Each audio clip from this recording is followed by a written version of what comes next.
Sa loob ng maluningning na hapagkainan ng mga Preston, ang bango ng bagong luto na bacon at mamahaling kape ay tila isang laso na dahan-dahang sumasakal sa hininga ni Theodora. Hubarin mo ang maruming basahang iyan, Theodora. Nakakasuka kang tingnan sa harap ng pagkain. Malamig ang boses ni Doña Beatriz, kasing lamig ng mga kristal na nakasabit sa kisame ng kanilang mansyon. Hindi man lang siya nag-angat ng tingin mula sa kanyang gintong kutsara. Dahan-dahang napatingin si Theodora sa kanyang sariling katawan. Suot pa niya ang kanyang puting hospital blouse. Sa may bandang balikat may tuyong mantsa ng dugo. Dugo ng isang batang paslit na mahigit 12 oras niyang ipinaglaban sa operating room. Para kay Theodora, ang mantsang iyon ay sagisag ng buhay, ng tagumpay laban sa kamatayan. Ngunit para sa kanyang ina, iyon ay isang dumi na hindi nararapat sa loob ng kanilang marangyang tahanan. Mama, galing po ako sa isang mahabang operasyon. Hindi na ako nagkaroon ng oras na dumaan sa kondo para magpalit dahil ayaw ko pong mahuli sa brunch natin. Malumanay na paliwanag ni Theodora, bagaman ang kanyang mga kamay ay nanginginig sa ilalim ng mesa dahil sa sobrang pagod. I don't care about your noble surgery, Theo. Singit ni Clarissa habang abala sa pag-scroll sa kanyang telepono. Ang amoy ng kanyang matapang na pabango ay nakikipag-agawan sa amoy ng antiseptic na nananatili pa rin sa balat ni Theodora. You look like a mess. Nakakahiya sa mga katulong kung makita kanilang ganyan. Huminga ng malalim si Theodora. Inilabas niya mula sa kanyang bag ang isang manipis na brown envelope at maingat itong inilapag sa ibabaw ng lamesa, malapit sa plato ng kanyang ina. Ano ito? Tanong ni Doña Beatriz. Ang isang kilay ay tumaas sa paghamak. Ito po ang naipon ko mula sa mga sahod ko sa ospital at sa mga private consultations, sabi ni Theodora, may bahid ng pag-asa sa kanyang boses. Alam ko pong nahaharap sa krisis ang Preston Holdings. Gusto ko pong makatulong, kahit sa maliit na paraan lang. Isang nakakabinging katahimikan ang bumalot sa silid. Ang tanging naririnig na tunog ay ang marahang pagtama ng pilak na kutsara ni Eduardo sa kanyang pinggan, habang ang kanyang ama ay nananatiling nakayuko, tila isang aninong walang boses. Biglang binitiwan ni Doña Beatriz ang kanyang tasa. Tinitigan niya ang envelope na tila ba isa itong basura na nagmula sa kalsada. Maliit na paraan? You're right, Theodora. This is peanuts compared to what we owe. Pangungutya ni Beatriz. Kung gusto mo talagang makatulong, then quit that stupid job. I've already contacted the board. You will take over the marketing wing of the company starting Monday. Napatayo si Theodora. Ang kanyang puso ay nagsimulang tumibok ng mabilis, hindi dahil sa galit, kundi dahil sa sakit na hatid ng kawalan ng respeto sa kanyang bokasyon. Hindi ko po kayang gawin yun, Mama. I am a surgeon. Maraming pasyente ang umaasa sa akin. Ang batang inoperahan ko kanina, siya ang dahilan kung bakit ako nagdoktor. Para magligtas ng buhay, hindi para magbilang ng shares sa isang bumabagsak na kumpanya. Dahan-dahang tumayo si Doña Beatriz. Ang kanyang bawat kilos ay puno ng awtoridad na naglalayong durugin ng kahit na anong lakas ng loob na natitira sa kanyang anak. Kinuha niya ang kanyang tasa ng kape, ang mainit, maitim, at matapang na likido na sing-ait ng kanyang kalooban. Utang na loob, Theodora. Simula niya, ang boses ay bumaba sa isang mapanganib na tono. Sino ang nagbayad ng tuition mo? Sino ang nagbigay sa iyo ng apelyidong Preston para respetuhin ka sa ospital na yan? You owe this family your life, and yet, you choose a bunch of dying strangers over your own blood? Ang paglilingkod sa tao ay hindi pambabastos sa pamilya. Mama, hindi na natapos ni Theodora ang kanyang sasabihin. Sa isang mabilis na kumpas ng kamay, isinaboy ni Doña Beatriz ang mainit na kape sa dibdib ni Theodora. Ang mainit na likido ay gumuhit sa puting tela ng kanyang blouse, mabilis na nanuot sa hibla ng tela hanggang sa maramdaman ni Theodora ang hapdi ng init sa kanyang balat. Ang kulay kape ay humalo sa tuyong mantsa ng dugo ng bata. Ang simbolo ng kanyang pagsasakripisyo ay nilamon ng simbolo ng kalupitan ng kanyang ina. Napaatras si Theodora, ang kanyang mga kamay ay automatikong napahawak sa kanyang dibdib. Hindi siya sumigaw. Ang sakit ng init ay walang-wala, kumpara sa hiya at hapdi na bumabalot sa kanyang pagkatao sa sandaling iyon.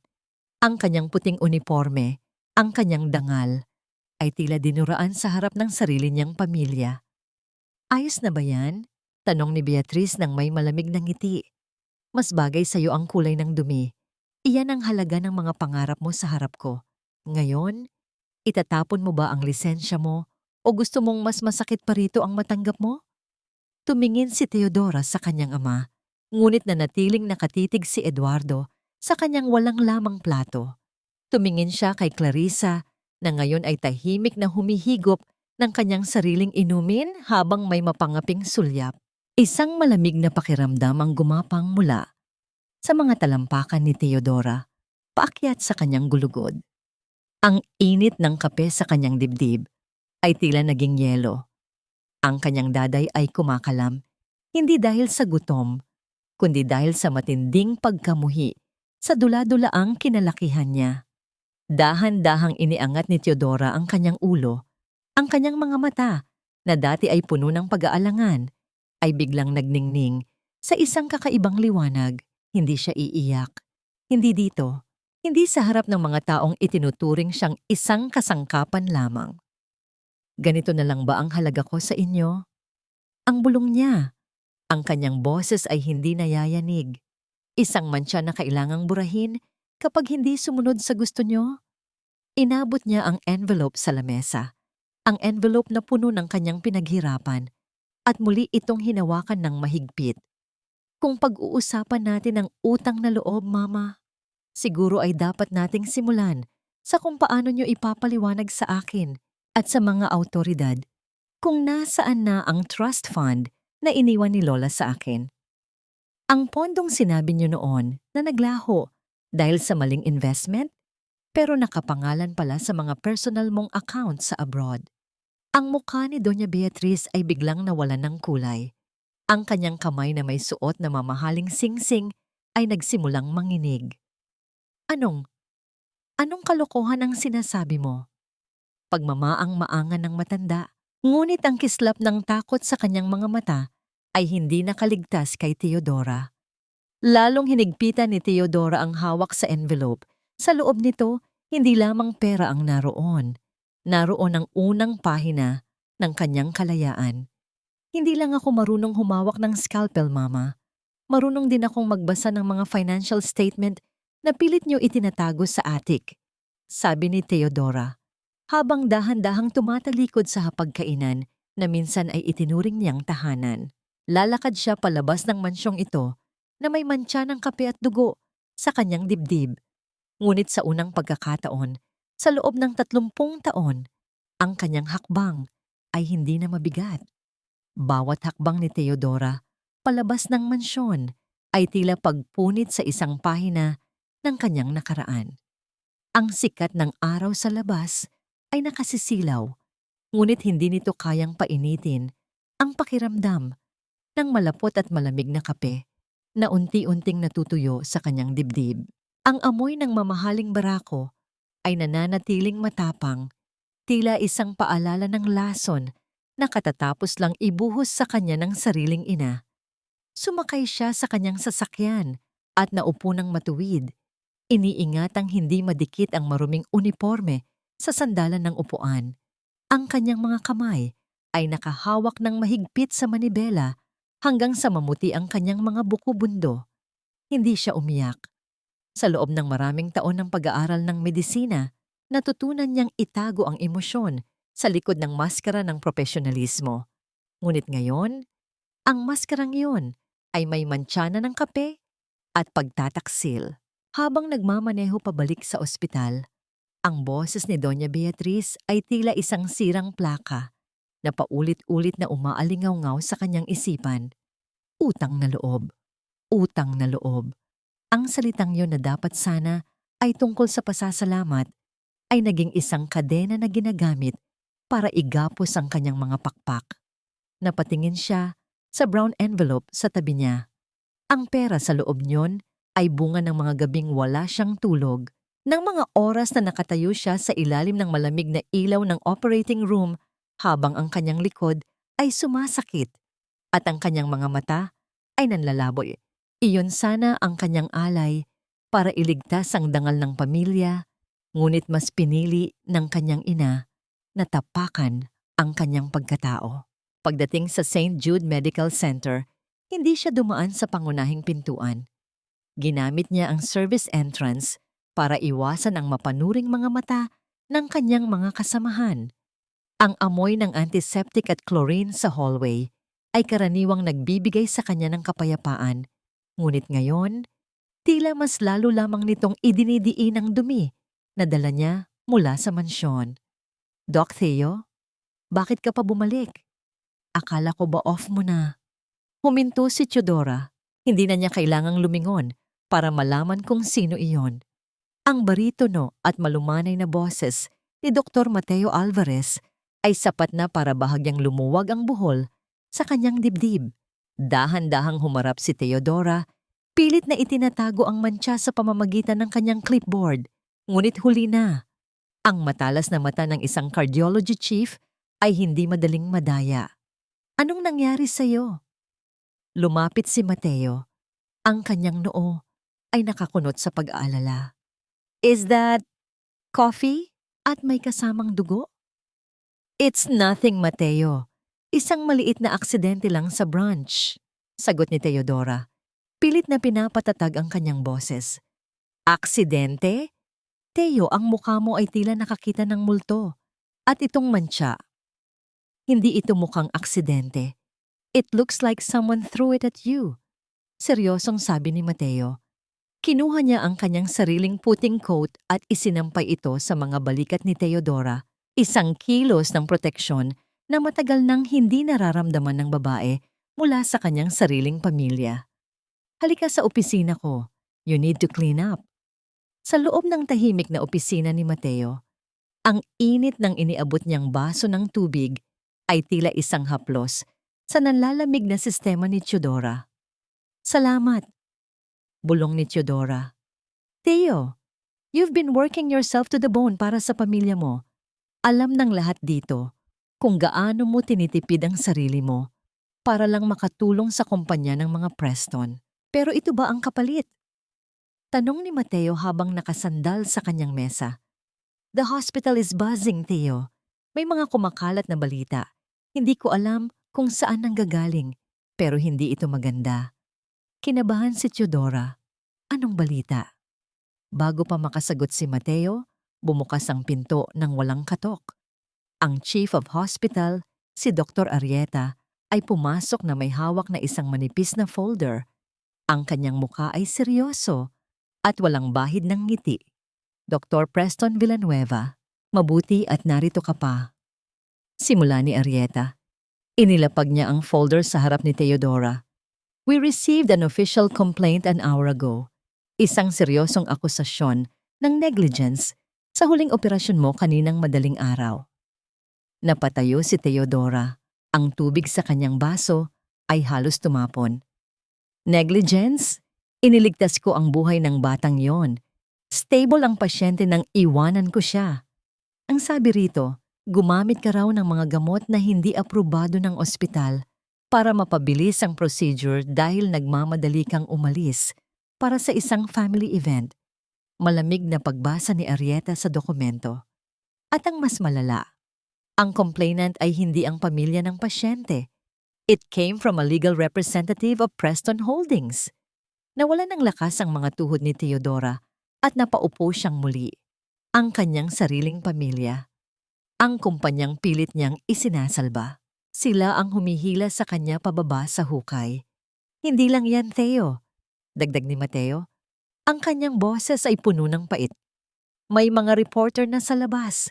Someone leaked your medical records and your family's internal issues to the press. Sinisira nila ang kredibilidad mo para mapilitan kang sumuko sa gusto nila.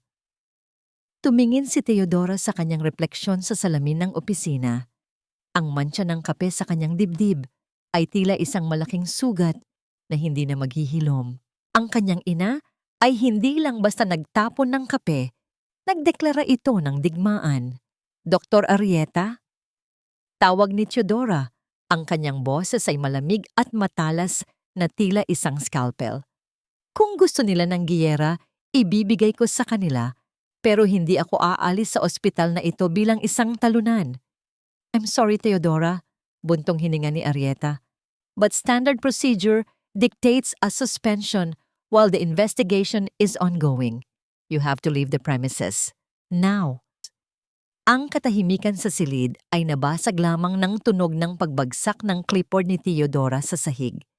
Sa labas ng bintana, nakita niya ang mga flash ng kamera ng mga media na naghihintay na parang mga buwitre. At sa gitna ng mga reporter, nakita niya ang pamilyar na kotse ni Clarissa na dahan-dahang dumadaan, tila nanonood sa pagbagsak ng reyna. Ang bawat hakbang ni Theodora palabas ng opisina ni Dr. Arrieta ay tila paglalakad sa ibabaw ng mga basag na kristal. Ang puting coat na ipinahiram ni Mateo ay nakapatong sa kanyang mga balikat. Mabigat, protektado, ngunit hindi sapat para itago ang panginginig ng kanyang buong katawan.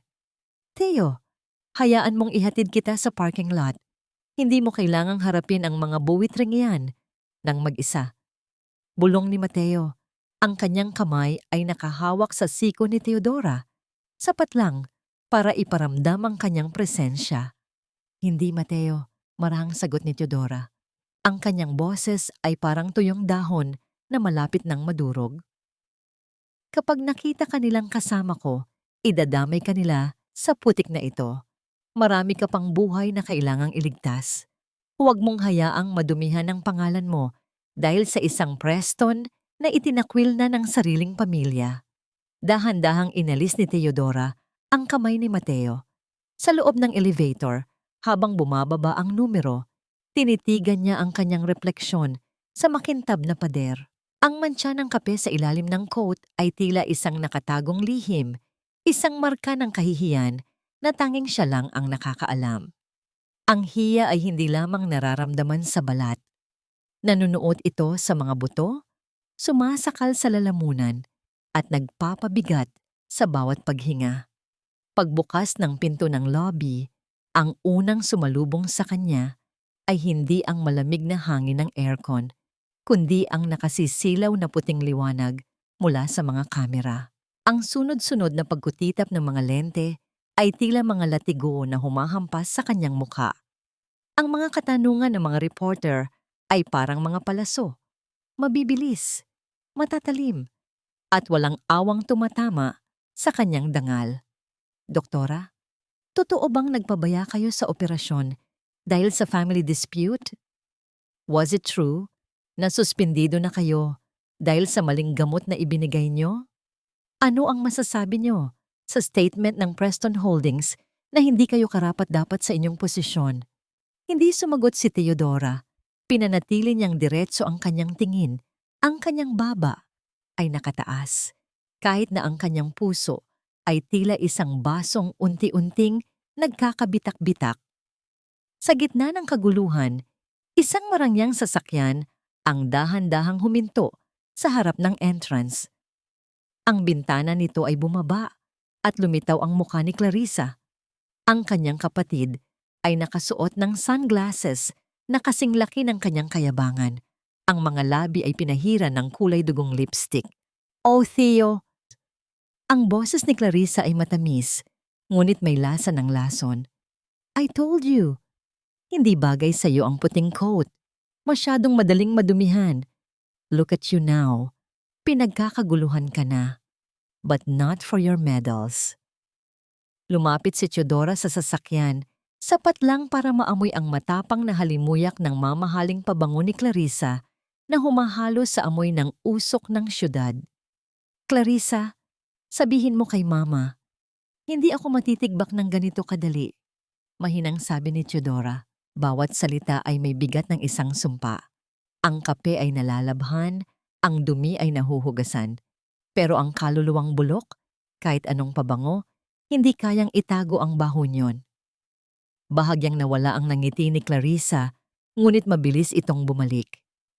Whatever, sis. Enjoy your vacation. Forever.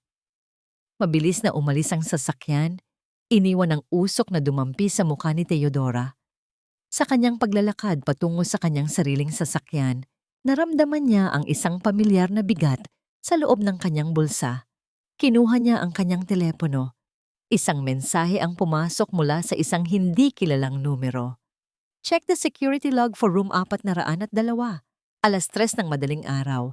Hindi lang kape ang itinapon sa iyo ngayong araw, Teodora. Ang kanyang hininga ay napatigil. Ang room 402 ay ang kwarto ng batang inoperahan niya. Ang kwartong dapat ay siya lang at ang kanyang team ang may access. Pumasok si Teodora sa kanyang sasakyan at isinara ang pinto. Sa wakas ay nahiwalay na siya sa maingay na mundo.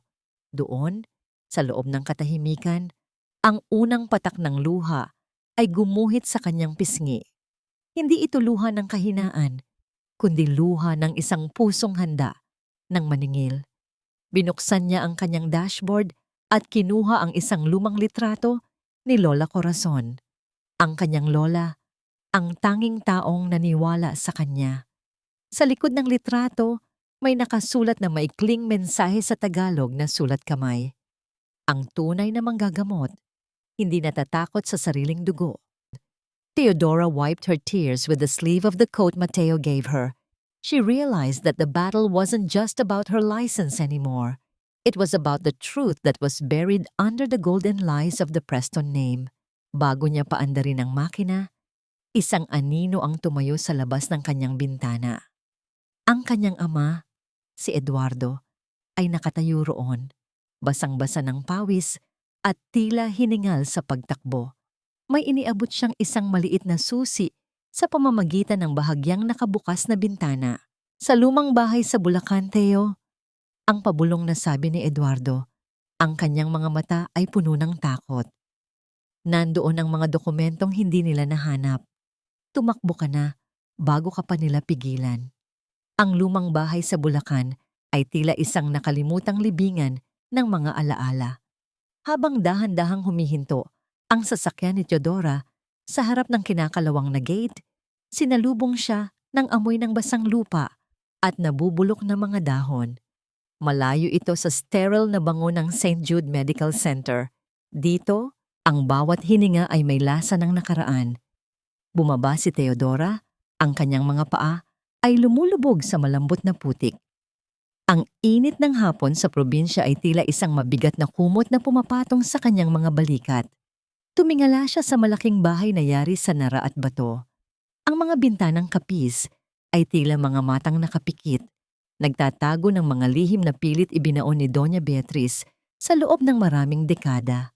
Gamit ang susi na ibinigay ng kanyang ama, pinihit ni Teodora ang kandado. Ang tunog ng pagkiskis ng kalawangin na bakal ay gumuhit sa katahimikan ng paligid, isang mahabang daing na tila nagrereklamo sa pagkagambala sa loob. Ang kadiliman ay sinalubong ng mga hibla ng liwanag na nagmumula sa mga siwang ng dingding.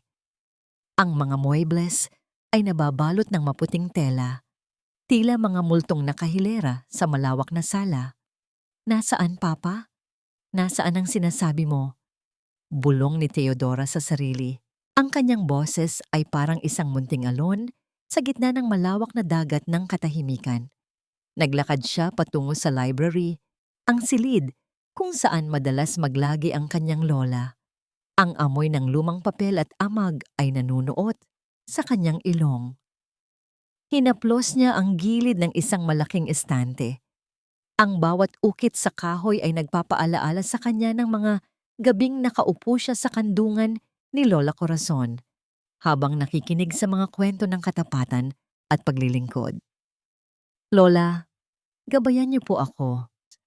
Panalangin niya, ang kanyang mga mata ay nagsisimulang uminit sa nagbabadyang luha. Sa ilalim ng isang maluwag na tabla sa sahig, sa dulo ng mesa, naramdaman niya ang isang matigas na bagay. Gamit ang kanyang mga kamay, na dati ay bihasa sa paghawak ng scalpel, buong ingat niyang inangat ang tabla. Isang maliit na kahon na yari sa metal ang tumambad sa kanya. Ang ibabaw nito ay puno ng makapal na alikabok. Ngunit nang punasan niya ito, lumitaw ang mga inisyal na CP, Corazon Preston.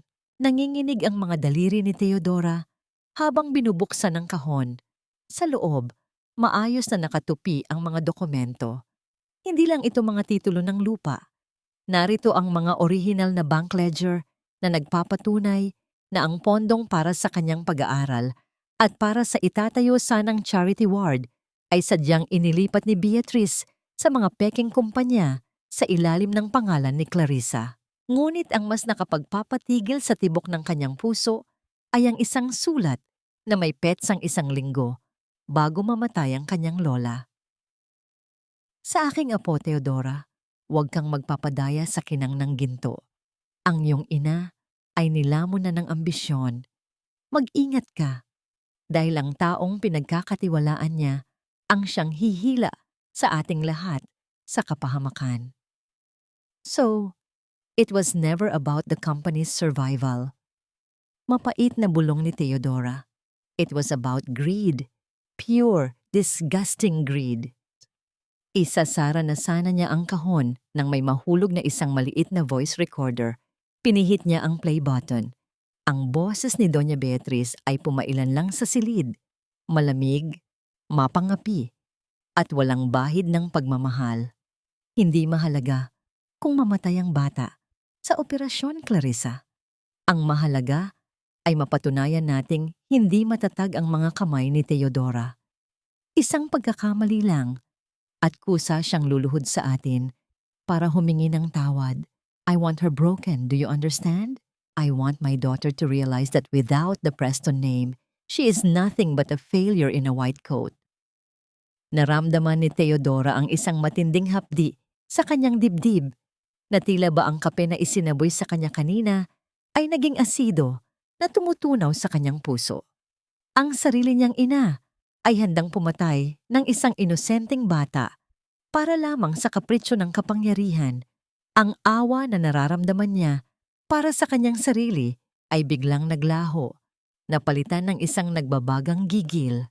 Ang bawat hibla ng kanyang pagkatao ay sumisigaw ng katarungan. You're wrong, Mama, sabi ni Theodora.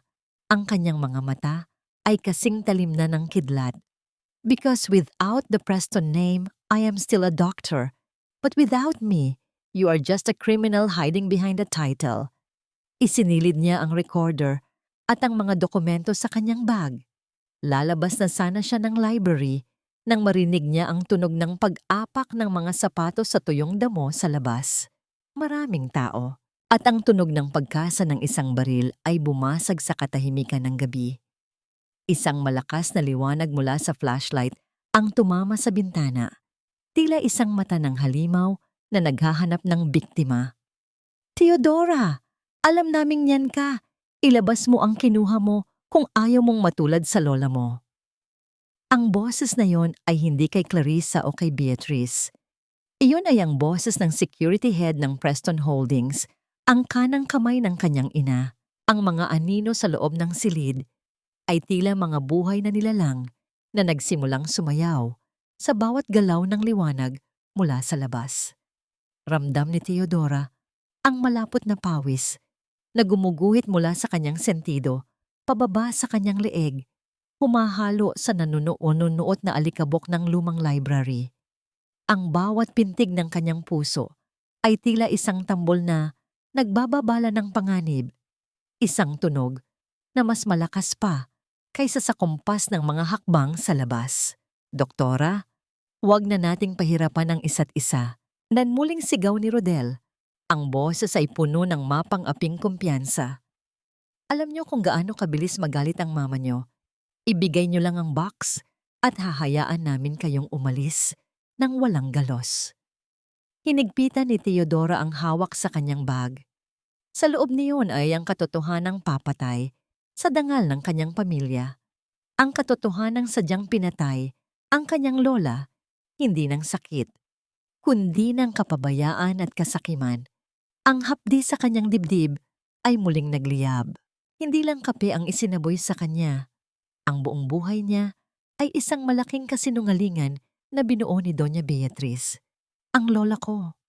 Bulong ni Teodora, ang kanyang boses ay nanginginig sa puot. Hindi siya namatay sa atake sa puso. Pinabayaan niyo siya. Walang sagot mula sa labas. Tanging ang tunog lamang ng marahas na pagtulak sa pintuan ng mansyon. Ang pag-inggit ng kahoy na pilit binubuksan ay tila isang daing ng sakit mula sa kaluluwa ng bahay. Alam ni Teodora na wala siyang laban sa pisikal na lakas. Siya ay isang manggagamot. Ang kanyang mga kamay ay para sa paghilom, hindi sa pakikipaglaban. Ngunit sa sandaling ito, ang kanyang katalinuhan ang tanging sandata na natitira. Mabilis siyang gumapang patungo sa likod ng malaking estante ng mga libro. Naalala niya ang sinabi ni Lola Corazon nung bata pa siya. Ang lumang bahay na ito ay may mga lihim na daanan para sa mga katulong noong panahon ng giyera. Sa likod ng isang makapal na kurtinang pelus na kinakain na ng amag, nakapa niya ang isang maliit na trangka ng kahoy. Sa isang malakas na tulak, bumukas ang isang makipot na pinto. Ang amoy ng basang semento at nakaimbak na hangin ay sumalubong sa kanya. Pumasok siya sa loob at dahan-dahang isinara ang pinto. Saktong pagpasok ni Rodel at ng kanyang mga tauhan sa library. Naririnig ni Teodora ang kanilang mga mura, ang tunog ng mga librong hinahagis sa sahig at ang marahas na paghawi sa mga tela. Ang bawat kalabog ay tila tumatama sa kanyang sariling tadyang. Wala rito. Hanapin niyo sa itaas. Hindi pa yon nakakalayo. Sigaw ni Rodel. Tahimik na bumaba si Teodora sa makipot at madilim na hagdanan. Ang kanyang mga daliri ay humahawak sa malamig at malumot na pader para hindi siya madulas. Sa dulo ng daanan, nakita niya ang isang maliit na lagusan na lumalabas patungo sa likod ng malawak na taniman ng tubo. Paglabas niya, sinalubong siya ng malakas na buhos ng ulan. Ang langit ay tila nakikiramay sa kanyang pighati. Ang bawat patak ay malamig na humahampas sa kanyang balat. Ang kanyang puting blouse, na may mantsa pa rin ng kape at dugo, ay basang-basa na at dumidikit sa kanyang katawan. Naglakad siya sa gitna ng maputik na lupain. Ang kanyang mga mamahaling sapatos ay lumulubog sa bawat hakbang, tila hinihila siya ng lupa pababa. Ngunit hindi siya huminto. Ang hiya na naramdaman niya kanina sa ospital ay napalitan na ng isang matigas na determinasyon. Hindi na siya ang biktima, siya na ang magiging tagahatol. Nakarating siya sa gilid ng highway, ang kanyang katawan ay nanginginig sa ginawat pagod. Ang liwanag ng isang papalapit na sasakyan ay tumama sa kanyang mga mata. Pilit niyang itinaas ang kanyang kamay, isang huling pagsisikap bago tuluyang mawalan ng lakas ang kanyang mga binti. Huminto ang sasakyan sa isang marahas na pagpreno, ang gulong ay naglabas ng usok habang kumikiskis sa basang aspalto. Bumukas ang pinto at isang pamilyar na bulto ang lumabas. Teo! Diyos ko, Teo! Si Mateo. Ang kanyang muka ay puno ng takot at pag-aalala habang mabilis na lumalapit kay Teodora. Binuhat niya ang nanghihinang doktora at ipinasok sa loob ng sasakyan. Mateo, ang box. Nasa akin ang lahat. Ungal ni Teodora. Bago siya tuluyang mawalan ng malay sa bisig ng lalaki, hindi napansin ni Mateo na sa di kalayuan, isang itim na SUV ang nakamasid sa kanila. Sa loob niyon, si Clarissa ay dahan-dahang ibinababa ang kanyang telepono pagkatapos mag-send ng isang litrato kay Doña Beatriz. Isang litrato ni Teodora na sugatan at nasa bisig ng isang lalaki. You just dug your own grave, sis. Bulong ni Clarissa sa gitna ng dilim. Now the whole world will think you ran away with your lover after killing Grandma. Poesía? Ang bawat paghinga ni Teodora ay may kalakip na hapdi. Tila ba ang bawat hibla ng kanyang baga ay napuno ng alikabok at usok mula sa nakaraan. Nang imulat niya ang kanyang mga mata, ang unang sumalubong sa kanya ay hindi ang madilim at mabahong hangin ng lumang mansyon sa Bulacan, kundi ang malinis at maputing kisame ng isang silid na amoy lavender at malinis na linen.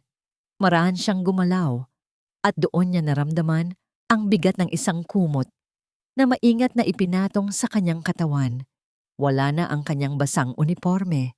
Nakasuot na siya ng isang malinis na t-shirt. Ngunit sa kanyang isipan, nararamdaman pa rin niya ang lagkit ng kape at ang lansa ng dugo sa kanyang balat. Gising ka na pala. Ang marahang tinig ni Mateo ay nanggaling sa gilid ng silid. Nakaupo ang doktor sa isang silya. Ang kanyang mga mata ay may malalalim na itim na bilog, tanda ng pagbantay sa buong magdamag. Nasaan ako? Bulong ni Teodora. Tuyot ang kanyang lalamunan. Ang bawat salita ay parang isang kiskis ng papel de liha. Nasa ligtas kang lugar, Theo. Sa rest house ng pamilya ko sa Tagaytay. Walang makakahanap sa iyo rito. Sagot ni Mateo habang lumalapit at iniabutan siya ng isang basong tubig. Uminom si Teodora at kasabay ng pagdaloy ng tubig ay ang pagbabalik ng mga alaala. Ang ulan, ang putik, ang boses ni Rodel, at ang box ni Lola Corazon. Mateo, ang bag ko. Ang box. Mabilis na sabi ni Teodora. Ang takot ay muling gumapang sa kanyang dibdib. Nasa tabi mo lang, Theo. Hindi ko binuksan, pero alam kong yan ang dahilan kung bakit kanila gustong saktan. Wika ni Mateo. Ang kanyang tinig ay puno ng pag-aalala, ngunit may iba pang emosyon sa kanyang mga mata, isang halong galit at lungkot. Kinuha ni Mateo ang kanyang telepono at ipinakita ang screen kay Teodora. Ang kanyang puso ay tila tumigil sa pagtibok. Ang headline sa lahat ng social media at news portals ay kasing lala ng isang hatol ng kamatayan. Modern-day Judas, doktora sa Manila, tumakas kasama ang kabit. Pagkatapos, pabayaan ang pasyente at nakawan ang sariling pamilya. Naroon ang litrato niya, sugatan, basang-basa, at nakayakap kay Mateo sa ilalim ng ulan. Ang anggulo ng pagkakuha ay sadyang ginawa para magmukhang isang madamdaming pagtatagpo ng magkasintahan. Sa ilalim ng post, naroon ang video interview ni Doña Beatriz na nakasuot ng itim na belo, umiiyak sa harap ng mga kamera habang hawak ang kamay ni Clarissa. Hindi ko akalain na ang anak na pinalaki ko sa dangal ay magiging isang kriminal. Ang hikbi ni Beatriz sa video, ninanakaw niya ang mga mahahalagang dokumento ng kumpanya para ibigay sa kanyang kasabwat. Utang na loob, Teodora. Bumalik ka at ibalik ang ninakaw mo. Handa kitang patawarin basta't huwag mo lang kaming sirain. Isang mapait na tawa ang kumawala sa mga labi ni Teodora. Ang utang na loob na naman. Ginagamit ng kanyang ina, ang tanging sandata, na alam nitong tatalab sa publiko. Ang pagiging isang nagdadalamhating ina. Gaslighting master, bulong ni Teodora. Ang kanyang mga mata ay naniningkit sa puot. Ginamit niya ang pag-alis ko para palabasin na ako ang masama. Gusto niyang mawalan ako ng kredibilidad para kahit ilabas ko ang mga dokumentong ito, walang maniniwala sa akin. Sinisira nila ang lisensya mo, Theo. Ang ospital ay nakatanggap na ng formal na petisyon para tuluyan kang tanggalan ng karapatang magdoktor. Sabi ni Mateo, ang kanyang panga ay nagngangalit. They are playing dirty. Tumingin si Teodora sa box na nasa tabi niya. Hinaplos niya ang malamig na metal nito. Ang hiya na pilit nilang ipinaparamdam sa kanya ay hindi na nagtagumpay. Sa halip, ang naramdaman niya ay isang kakaibang klase ng katahimikan. Ang katahimikan bago ang isang malakas na pagsabog. Hindi nila alam kung ano ang nasa loob nito, Mateo. Sabi ni Teodora, ang kanyang boses ay malamig at puno ng awtoridad. Hindi lang ito tungkol sa pera. Itong box na ito ang magpapatunay kung sino talaga ang pumatay kay Lola. at kung sino ang tunay na magnanakaw sa pamilyang Preston. Tumayo si Theodora mula sa kama. Bagaman nanghihina pa ang kanyang mga binti, ang bawat hakbang niya patungo sa bintana ay puno ng layunin. Tiningnan niya ang tanawin ng Bulkang Taal sa malayo na tila isang magandang tanawin na nagtatago ng nagbabagang apoy sa ilalim. Mateo, kailangan ko ang tulong mo. Lumingon siya sa doktor. Huwag tayong dadaan sa korte at huwag tayong dadaan sa media na binayaran nila. Anong balak mo? Tanong ni Mateo. Gagamitin ko ang tanging bagay na mas mahalaga sa kanila kaysa sa buhay ko. Ngumiti si Theodora, isang ngiti na walang halong saya, kundi puno ng pait. Gagamitin ko ang kanilang syudad ng mga lihim. Biglang narinig ang marahas na pag-vibrate ng telepono ni Mateo. Isang hindi kilalang numero ang tumatawag. Nang sagutin niya ito at ilagay sa speaker, ang boses sa kabilang linya ay nagpalamig sa dugo ni Theodora. Doktora, sana ay nag-e-enjoy ka sa Tagaytay. Ang boses ni Clarissa ay parang isang kagat ng ahas. Huwag kang lilingon, pero tingnan mo ang gate. May mga kaibigan kaming gustong kumatok. Isuko mo ang box o baka hindi na makabalik si Papa sa inyo ng buo. Mabilis na tumingin si Theodora sa labas. Sa harap ng gate ng rest house, 2 itim na SUV ang nakaparada. At sa loob ng isa sa mga ito, nakita niya ang kanyang ama na si Eduardo, nakagapos at may takip ang bibig, habang may baril na nakatutok sa kanyang sentido. Ang lamig ng hangin sa Tagaytay ay tila libu-libong karayom na tumutusok sa balat ni Theodora habang nakatayo siya sa likod ng bintana. Sa labas, ang hamog ay dahan-dahang lumalamon sa kapaligiran, ngunit hindi nito kayang itago ang malupit na katotohanang nasa harap ng kanyang mga mata. Sa loob ng itim na sasakyan, ang kanyang ama, ang lalaking buong buhay na nagpakumbaba at nanahimik para sa kapayapaan ng kanilang tahanan, ay mukhang isang basahang itinapon. Ang puting buhok ni Eduardo ay gulo-gulo at ang kanyang mga mata, na dati ay puno ng pagsisisi, ngayon ay puno ng matinding takot. Theo, don't go out there. It's a trap. Bulong ni Mateo. Ang kanyang kamay ay mahigpit na nakahawak sa braso ni Theodora. Tatawag tayo ng pulis. We can't let them do this.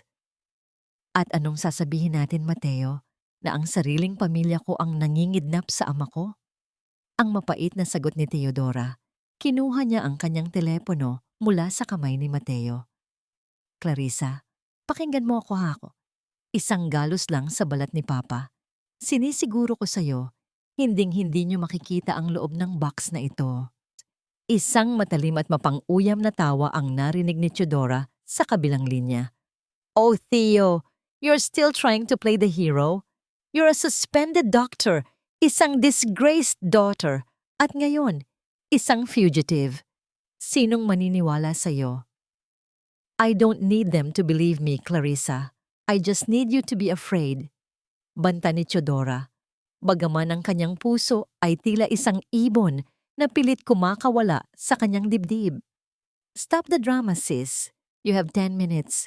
Lumabas ka dyan, dalhin mo ang box at ibibigay namin ang matandang duwag na ito sa'yo, sabi ni Clarissa bago pinutol ang tawag. Tumingin si Theodora kay Mateo. Sa sandaling iyon, ang lahat ng takot na naramdaman niya, mula nang isaboy sa kanya ang kape, sa mansyon ay tila naglaho, napalitan ng isang malamig at kalkuladong determinasyon.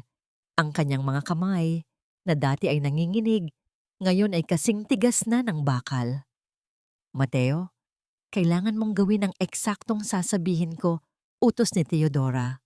Hindi nila alam na ang box na ito ay may kasamang voice recorder at hindi nila alam na ang recorder na yon ay kasalukuyang naka-livestream sa isang private cloud account na ikaw lang ang may access. Theo, anong binabalak mo? It's too dangerous, pag-aalala ni Mateo. Gagamitin ko ang kanilang utang na loob laban sa kanila. Akala ni Mama, siya lang ang marunong magmanipula ng tao. Pero nakakalimutan niya. Ako ang nag-aral ng anatomy. Alam ko kung saan ang pinakasensitibong bahagi ng isang tao at para kay Doña Beatriz, iyon ay ang kanyang reputasyon. Kinuha ni Teodora ang box. Hindi siya nagsuot ng kahit anong proteksyon laban sa ginaw. Lumabas siya ng rest house. Ang bawat hakbang niya sa damuhan ay nag-iiwan ng bakas sa hamog. Ang tunog ng kanyang mga yabag ay tila isang martsya patungo sa sarili niyang hatol. Pagdating niya sa harap ng gate, bumukas ang pinto ng sasakyan. Iniluwan nito si Rodel na may hawak na baril at si Clarissa na nakasuot ng isang mamahaling trench coat. Tila ba pupunta siya sa isang fashion show at hindi sa isang krimen. Finally, the prodigal daughter returns. Kutyang sabi ni Clarissa habang lumalapit.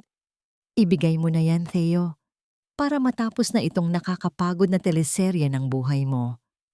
Nasaan si Papa? Matigas na tanong ni Teodora.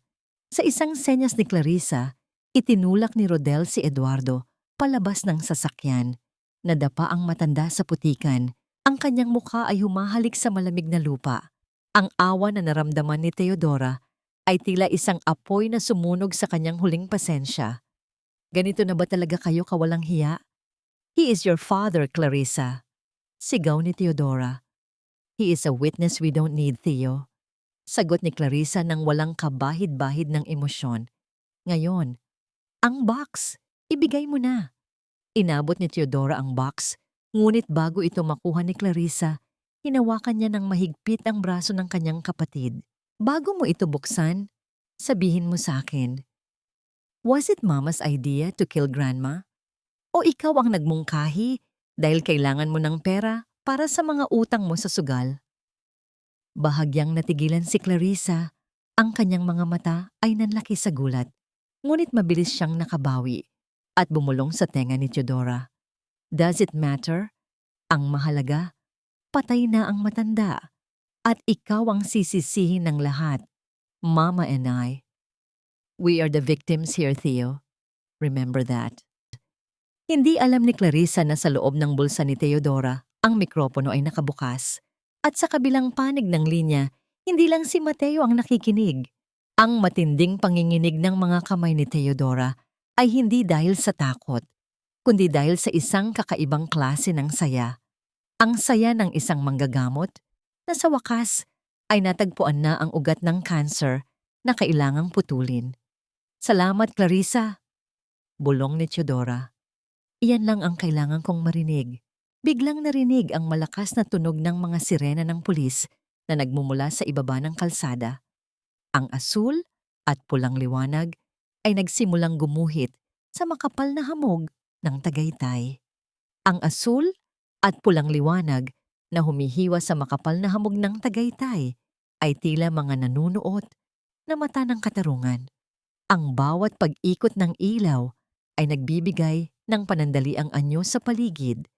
Ang namumutlang mukha ni Clarissa, ang nanlilisik na mga mata ni Rodel, at ang anyo ni Eduardo na pilit bumabangon mula sa putikan. Ibaba mo ang baril, Rodel.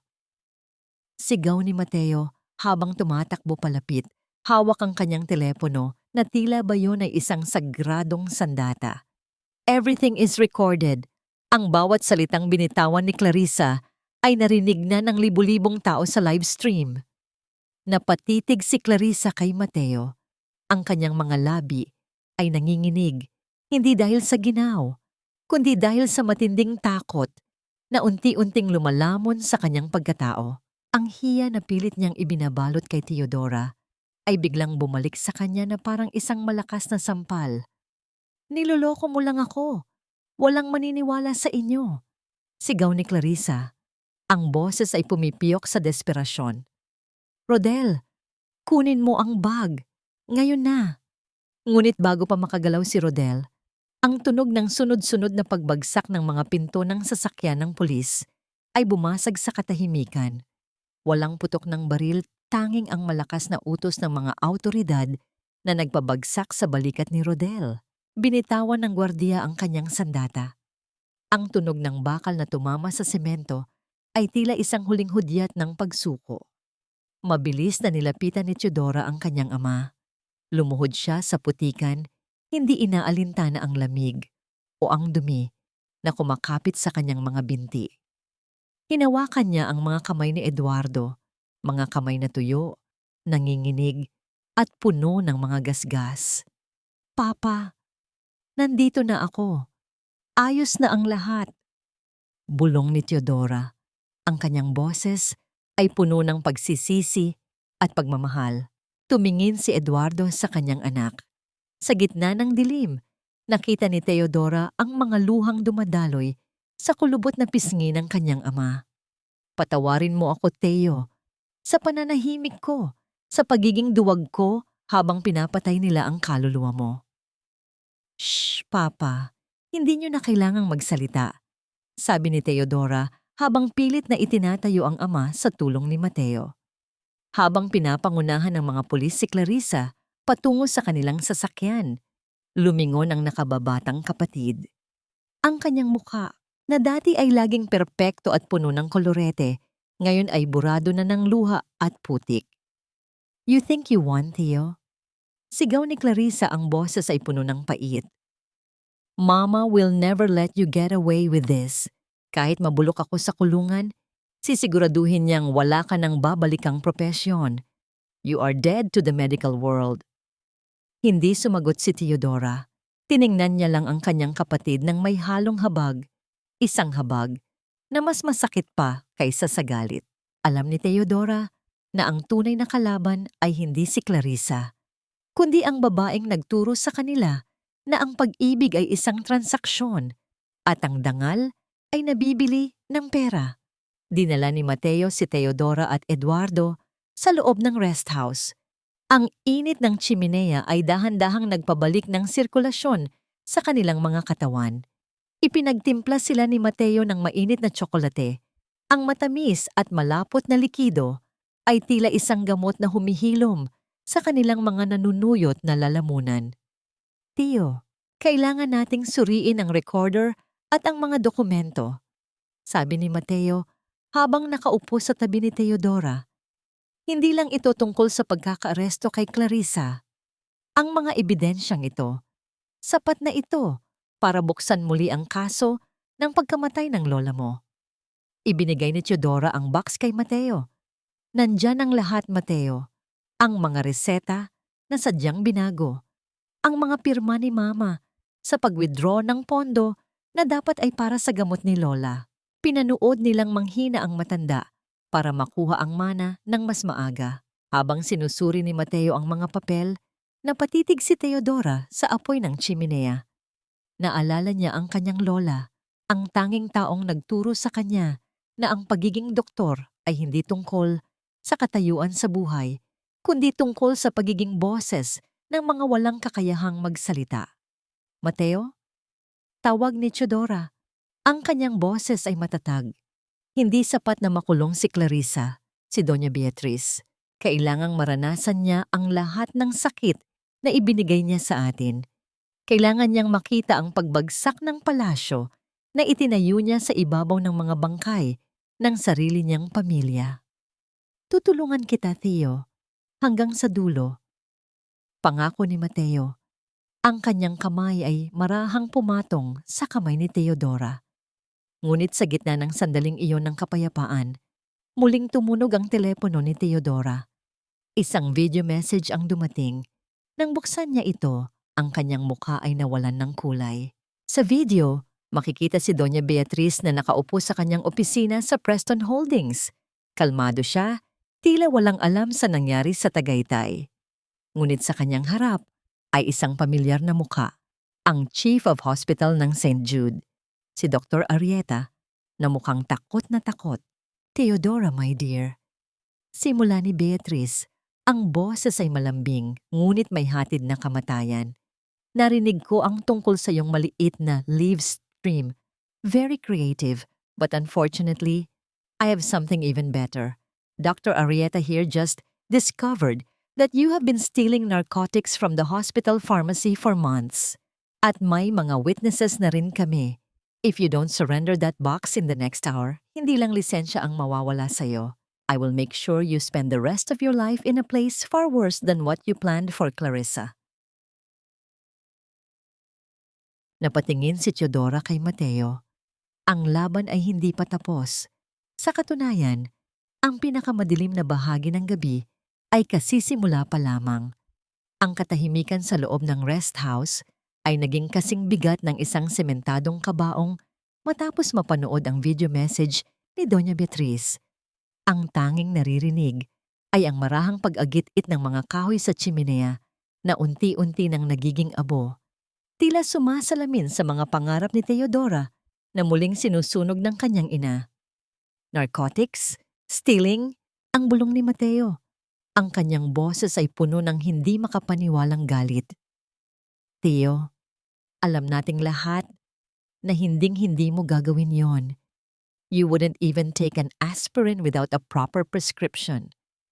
Napatitig si Teodora sa kanyang sariling mga kamay. Ang mga kamay na nagligtas ng libo-libong buhay, ang mga kamay na kasing ingat ng isang manlililok kapag hawak ang puso ng isang pasyente. Ngayon, ang mga kamay na ito ay pinaparatangan ng pagiging marumi. Ang hiya ay muling bumalik, ngunit hindi na ito ang nakalulunod na kahihiyan ng isang biktima. Ito ay ang malamig na puot ng isang taong wala nang mawawala. Mama, she doesn't care about Clarissa anymore, sabi ni Teodora. Ang kanyang tinig ay tuyo at walang emosyon. Isinakripisyo niya ang sarili niyang anak sa pulisya para lang magkaroon ng oras na baligtarin ang sitwasyon. She's pruning the branch to save the tree. Pero si Dr. Arrieta, bakit siya sumasama sa ganitong kasyungaan? Tanong ni Mateo habang pilit na pinapakalma ang kanyang sarili. Utang na loob, Mateo. Sagot ni Eduardo mula sa sulok ng silid. Ang matanda ay nakabalot sa isang makapal na kumot. Ang kanyang mukha ay tila mas lalong tumanda sa loob ng isang gabi. Si Arrieta ay may malaking utang sa mga Preston. Ang pagsusugal ng kanyang anak sa abroad, si Beatrice ang nagbayad ng lahat. He is a puppet, just like I was. Tumingin si Teodora sa kanyang ama. Papa, kung gusto nating pabagsakin ang punong yon, kailangan nating putulin ang ugat. Hindi sapat ang video ni Clarissa.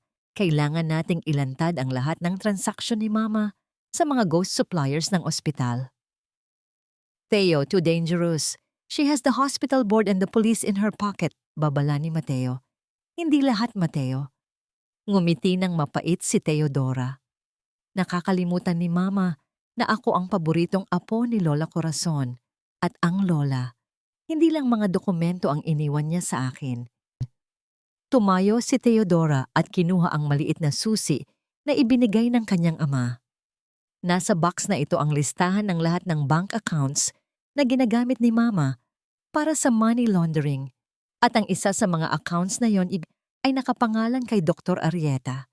Mabilis na kumilos si Teodora.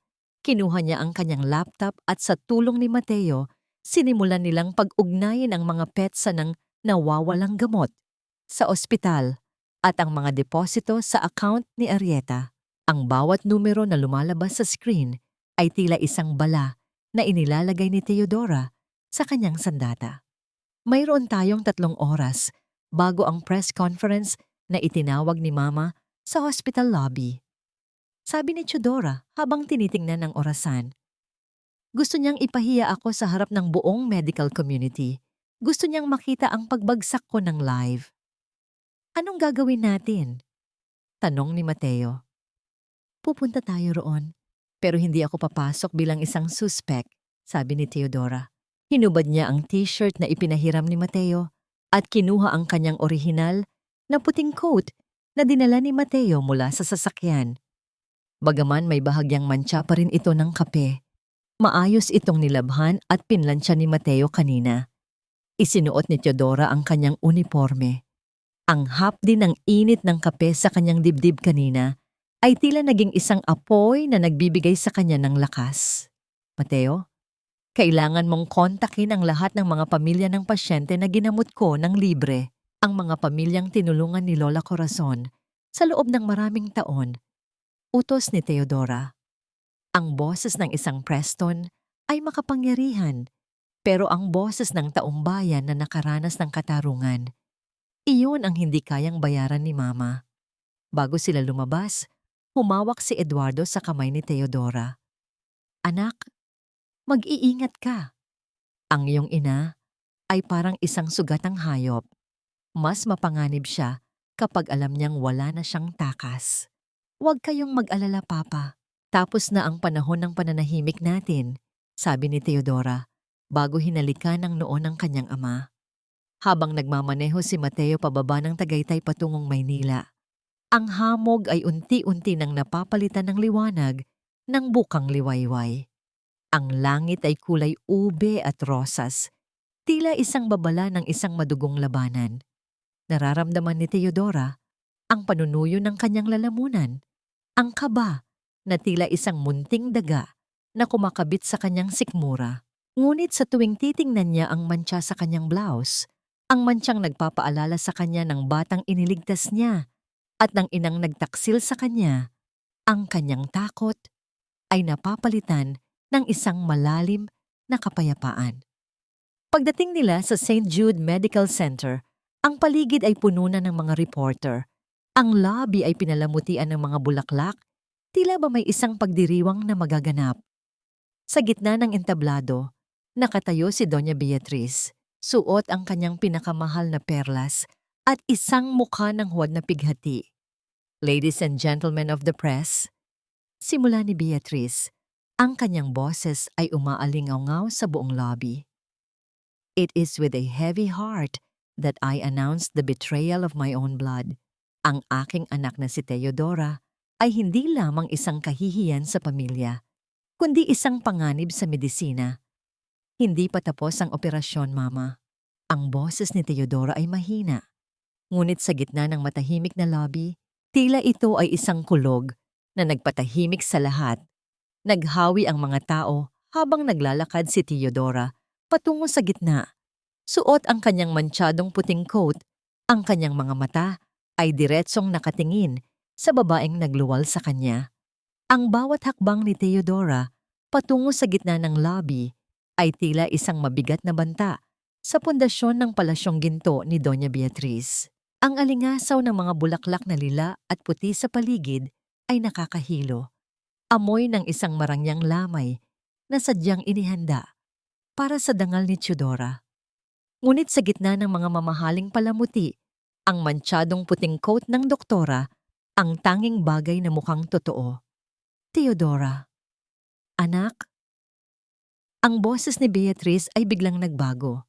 Mula sa pagiging matalas, naging malambing ito at puno ng huwad na pag-aalala. Look at you. You're confused. You're tired. Ang pagtakas mo kagabi, it's a sign of a mental breakdown. Ladies and gentlemen, please understand, my daughter is not well.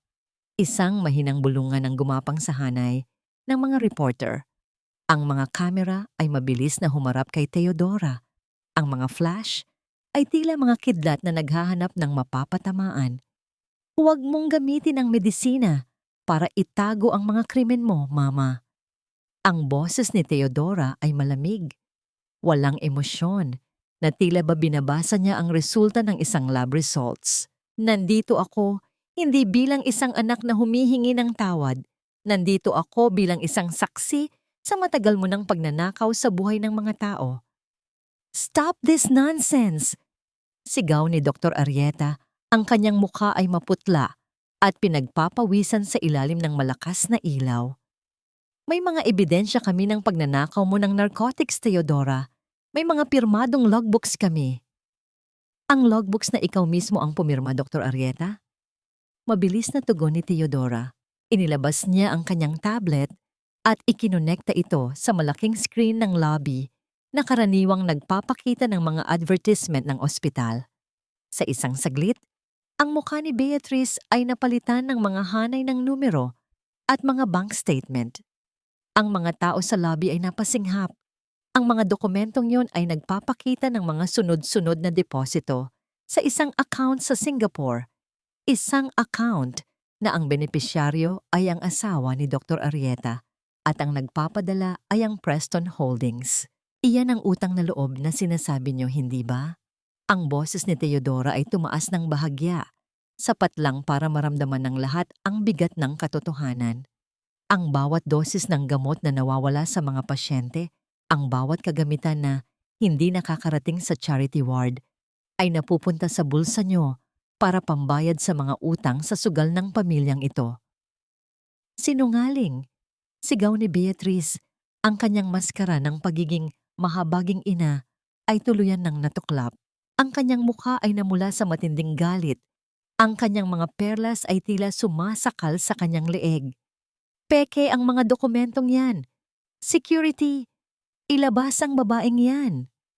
Ngunit bago pa makalapit ang mga gwardiya, isang malakas na ingay ng pagbukas ng mga pintuan ng lobby ang narinig. Hindi ito tunog ng karahasan, kundi tunog ng pagdating ng isang hukbo. Pumasok ang isang pangkat ng mga tao, mga magulang na may kargang mga bata, mga matatandang nakasakay sa wheelchair, at mga manggagawang may benda sa braso. Sila ang mga pasyenteng ginamot ni Teodora ng libre, ang mga taong nakaranas ng tunay na pagkalinga sa kabila ng sistemang bulok na itinayo ni Beatrice. Sige, ilabas niyo siya.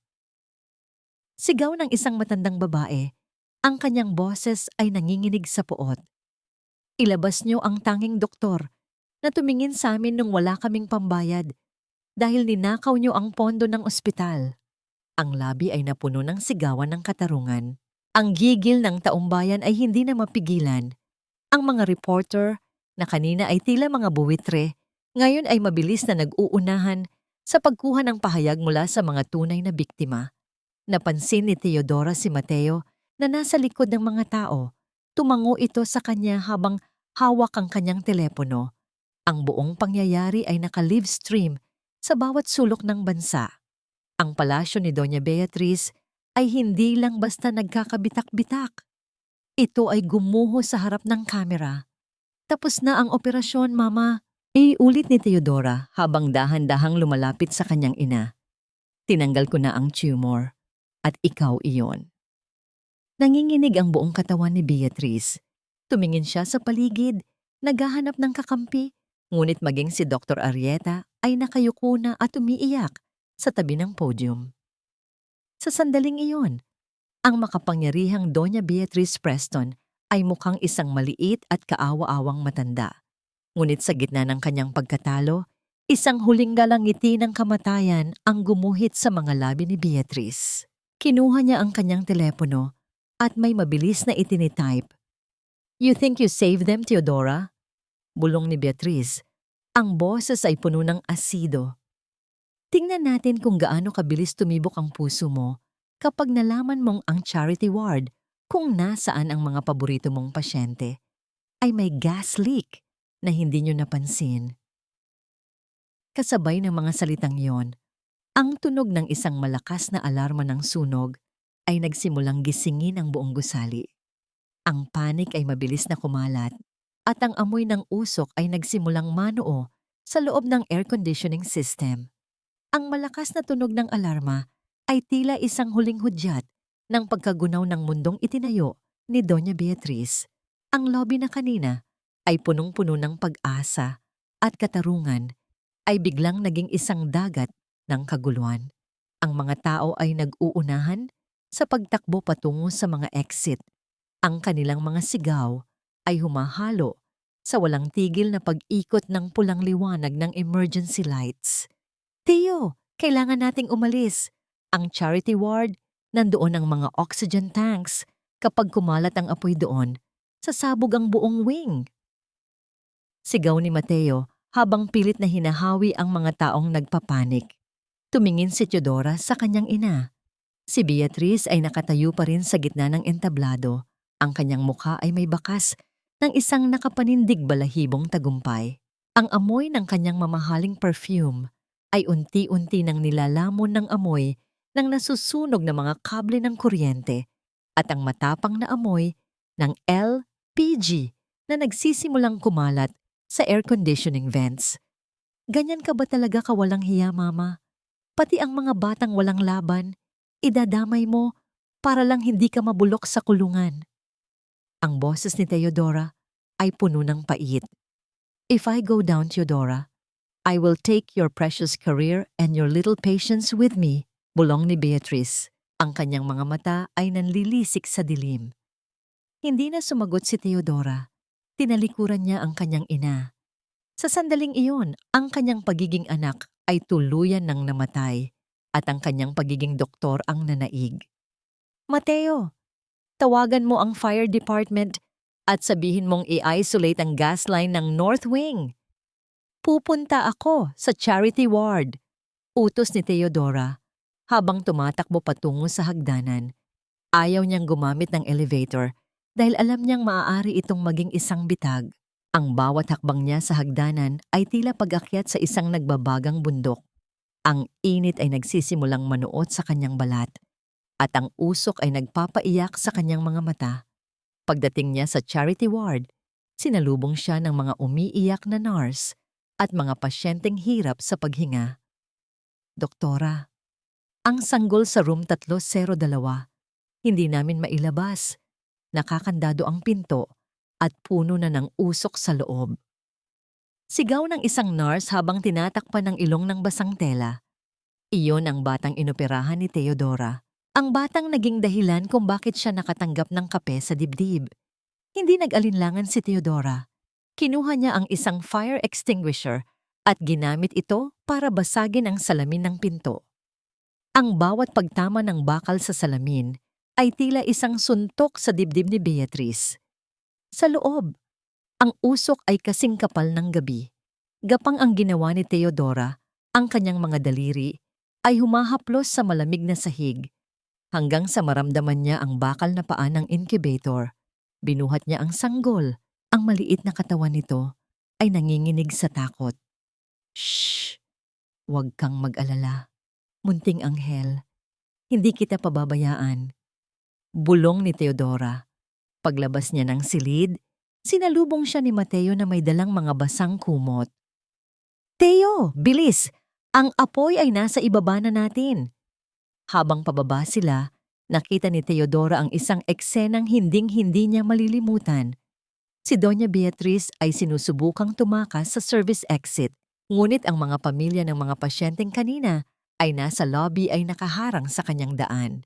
Hindi sila gumagamit ng dahas, ngunit ang kanilang mga katawan ay tila isang pader ng katarungan na hindi kayang tibagin ng ginto ni Beatriz. Tabi, mga hampas lupa, do you know who I am? Sigaw ni Beatriz, ang kanyang mamahaling gown ay punit-punit na at ang kanyang buhok ay gulo-gulo. Alam namin kung sino ka, sabi ng isang ama na karga ang kanyang may sakit na anak. Ikaw ang halimaw na nagtangkang sunugin ang aming mga anak. Sa sandaling iyon, dumating ang mga awtoridad, hindi para iligtas si Beatriz mula sa mga tao, kundi para pusasan ang kanyang mga kamay. Ang tunog ng pag-click ng posas ay tila isang huling nota sa isang malungkot na kanta. Nang makalabas sina Theodora at Mateo sa ospital, ang malamig na hangin sa labas ay tila isang pagpapala. Ibinigay ni Theodora ang sanggol sa mga naghihintay na paramedic. Napaupo siya sa gutter ng kalsada. Ang kanyang puting coat ay hindi na lang mantsado ng kape. Ito ay puno na ng uling, abo, at pawis. Tumingin siya sa itaas. Ang St. Jude Medical Center ay hindi natupok ng apoy. Salamat sa mabilis na aksyon ng mga bumbero at ni Mateo. Ang pinsala ay naging minimal lang, ngunit ang reputasyon ng pamilya Preston ay tuluyan ng naging abo. Teo, ayos ka lang ba? Tanong ni Mateo habang pinapahid ang uling sa pisngi ni Theodora. Ngayon lang ako naging ganito kaayos, Mateo, sagot ni Theodora. Isang tunay na ngiti ang sumilay sa kanyang mga labi. Sa di kalayuan, nakita niya ang kanyang ina na isinasakay sa presinto. Ang mga perlas ni Beatriz ay nagkalat sa kalsada, nadudurog sa ilalim ng mga gulong ng ambulansya. Ang utang na loob ay nabayaran na, hindi ng pera, kundi ng katotohanan. Ang amoy ng abo at basang kahoy ay nanatili sa hangin ng sumunod na umaga, tila isang makitid na ulap na ayaw lumisan sa paligid ng St. Jude Medical Center. Ngunit sa likod ng mga itim na bakas ng sunog, ang araw ay sumikat ng may kakaibang ningning. Isang liwanag na hindi na nagmumula sa kinang ng mga alahas ng mga Preston, kundi sa katotohanang sa wakas ay nakahinga na ang lahat. Si Theodora ay nakatayo sa harap ng salamin sa locker room ng mga doktor. Ang kanyang puting coat ay wala na. Pinalitan na ito ng isang bagong uniforme na ibinigay ng ospital bilang simbolo ng kanyang pagbabalik. Ngunit bago niya isuot ang bago, tinitigan niya ang mantsadong blouse na nakatiklop sa kanyang lamesa. Ang kulay ng kape at tuyong dugo ay naging kulay kalawang na. Tila isang lumang mapa ng digmaang katatapos lang. Doc Theo? Pinatatawag po kayo sa presinto.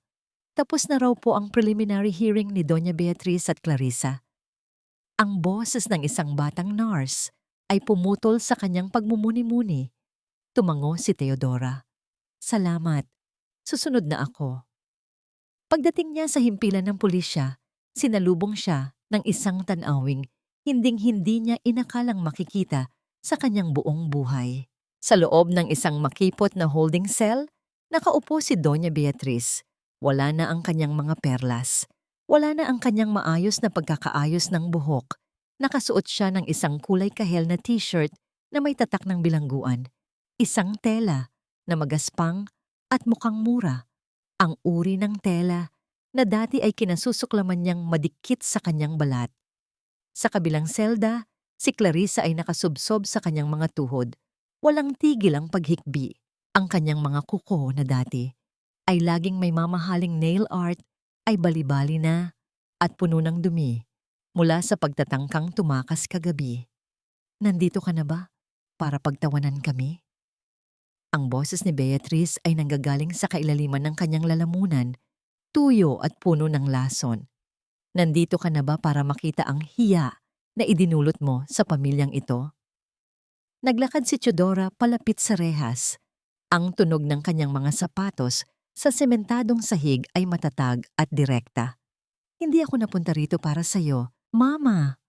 Malumanay na sabi ni Theodora. Naparito ako para ibigay ang huling dokumento na magpapalaya sa amin ni Papa mula sa apelidong Preston. I am dropping the name. Mula ngayon gagamitin ko na ang Villanueva, ang pangalan ng pamilya ni Papa na pilit mong minaliit. How dare you? Sigaw ni Beatriz. Tumayo siya at hinawakan ang malamig na rehas. I gave you everything. Pinag-aral kita. I made you a Preston. No, Mama. You made me a tool, putol ni Theodora. You fed me with utang na loob hanggang sa mabulunan ako. Pero ang totoo, ikaw ang may utang sa amin. Utang mo ang buhay ni Lola. Utang mo ang pagkabata ni Clarissa na ginawa mong katulad mong sakim. At utang mo ang dangal ng ospital na ito. Wala kang utang na loob. Ang huling hirit ni Beatriz, ang kanyang mga mata, ay nanlilisik sa desperasyon. You will be lonely, Theodora. Walang tatanggap sa'yo nang wala ang pera ko. Actually, Ma, the board just offered her the position of medical director. Singit ni Mateo na kapapasok lang sa silid. Lumapit siya kay Theodora at hinawakan ang kanyang balikat. And the community? Sila mismo ang nag-ambag-ambag para itayo ang bagong charity wing na ipapangalan kay Lola Corazon. Something you could never buy with your laundered money. Tinalikuran ni Theodora ang kanyang ina. Habang naglalakad siya palabas, narinig niya ang histerikong sigaw ni Clarissa at ang mga mura ni Beatriz. Ngunit ang mga tunog na yon ay unti-unti nang humihina sa kanyang pandinig. Ang bawat hakbang niya palayo sa rehas ay tila pagtatanggal ng isang mabigat na kadena sa kanyang dibdib. Sa labas ng presinto, naghihintay si Eduardo sa loob ng sasakyan ni Mateo. Ang matanda ay mukhang mas malinis at mas payapa. Hawak niya ang isang maliit na pot ng puting bulaklak, mga sampagwita na ang bango ay humahalimuyak sa paligid. Para sa iyo, anak, sabi ni Eduardo habang iniabot ang mga bulaklak. Para sa bagong simula. Kinuha ni Theodora ang mga bulaklak at naramdaman ang lambot ng mga talulot sa kanyang mga daliri. Ang bango ng sampagwita ay tuluyan ng pumatay sa amoy ng abo at kape na nanatili sa kanyang alaala. "Salamat, Papa," sabi ni Teodora. "Tara na po, marami pa akong pasyenteng naghihintay." Habang dahan-dahang umaalis ang kanilang sasakyan, tiningnan ni Teodora ang kanyang refleksyon sa bintana. Ang mantsa sa kanyang puso ay wala na. Ang natitira na lamang ay ang tibok ng isang malayang puso. Isang pusong handa ng maghilom, hindi lang para sa iba, kundi para sa sarili niya. Sa ilalim ng malambot na liwanag ng dapit hapon, ang mga pasilyo ng St. Jude Medical Center ay hindi na muling binalot ng takot. Bagaman, may mga bahagi pa ring itim ang pader dahil sa nagdaang sunog, ang amoy ng usok ay tuluyan nang hinalinhinan ng bango ng mga sariwang rosas, yasmin at lily na ipinadala ng mga pamilyang nagpapasalamat. Si Teodora ay nakatayo sa tapat ng malaking bintana ng kanyang bagong opisina. Hindi na ito ang marangyang silid na puno ng ginto at kristal na katulad ng sa kanyang ina. Ito ay isang payak na silid, puno ng mga aklat medikal at mga drawing mula sa kanyang mga pasyenteng bata. Dito, ang bawat gamit ay may saysay, walang puwang para sa pagkukunwari. "You're working late again, Doc Villanueva?" Ang malambing na boses ni Mateo ay nanggaling sa pintuan. Napangiti si Teodora habang nililingon ang lalaking nanatili sa kanyang tabi sa pinakamadilim na bahagi ng kanyang buhay. Nakasuot si Mateo ng kanyang asul na scrubs. Ang kanyang mukha ay pagod, ngunit ang kanyang mga mata ay nagniningning sa kagalakan. "Inaayos ko lang ang huling detalye para sa groundbreaking ng Corazon Charity Wing sa susunod na buwan, Mateo," sagot ni Teodora. "Gusto kong siguraduhin na bawat sentimo na ibinigay ng mga donors ay mapupunta sa tamang kagamitan. Ayaw kong may mabulok na naman dahil sa kapabayaan." Lumapit si Mateo at tumayo sa tabi niya. Kapwa sila nakatingin sa abalang syudad sa ibaba. "I'm so proud of you, Theo. Mula sa pagiging disgraced doctor, ikaw na ngayon ang boses ng reforma sa ospital na ito. Ang board ay hindi lang basta sumusunod sa'yo. Nirerespeto ka nila. Hindi dahil sa apelyido mo, kundi dahil sa galing mo." "Hindi lang ito tungkol sa akin, Mateo," bulong ni Teodora. "Tungkol ito sa pagtatama ng mga mali. Every time I see a patient in the ward, lalo na yung sanggol na nailigtas natin, nararamdaman ko na ito talaga ang dahilan kung bakit ako naging doktor." Sandaling natahimik ang dalawa, isang katahimikang hindi na kailangang punan ng mga salita. Marahan na hinawakan ni Mateo ang kamay ni Teodora. Ang init ng palad ng lalaki ay tila isang pangako ng kapayapaan. "Theo, I know we've been through a lot of trauma lately." Simula ni Mateo, ang kanyang boses ay naging seryoso. "Pero sana, sa gitna ng pag-aayos mo ng ospital at ng buhay ni Tito Eduardo, huwag mong kalimutang mag-iwan ng puwang para sa sarili mo, para sa atin." Tumingin si Teodora sa mga mata ni Mateo. "Mateo, ikaw ang nagturo sa akin na ang sugat ay hindi lang basta dapat tahiin, kailangan din itong linisin at hayaang huminga para tuluyang gumaling. I'm healing, Mateo. Slowly, but surely." Bago pa man makasagot si Mateo, tumunog ang intercom. "Doc Villanueva, narito na po si Mr. Eduardo. Handa na raw po ang hapunan sa bahay." "Sige, susunod na ako," sagot ni Teodora. Lumingon siya kay Mateo. "Gusto mo bang sumama? Nagluto si Papa ng sinigang na hipon. Ang amoy ng patis at sampalok ay mas masarap pa kaysa sa kahit anong 5-course meal sa mansyon." "I wouldn't miss it for the world," ngiti ni Mateo. Pagdating nila sa bagong tirahan ni Eduardo, isang maliit ngunit maaliwalas na bungalow na puno ng mga halaman, sinalubong sila ng amoy ng bawang na iginigisa at ang init ng isang tunay na tahanan. Wala ng mga katulong na nakaputi, wala ng mga formalidad na nakakasakal. Tanging si Eduardo lang na nakasuot ng simpleng t-shirt at shorts, masayang naghahanda ng mesa. "Kain na tayo, mga anak," aya ni Eduardo. Mainit pa ang kanin habang kumakain sila.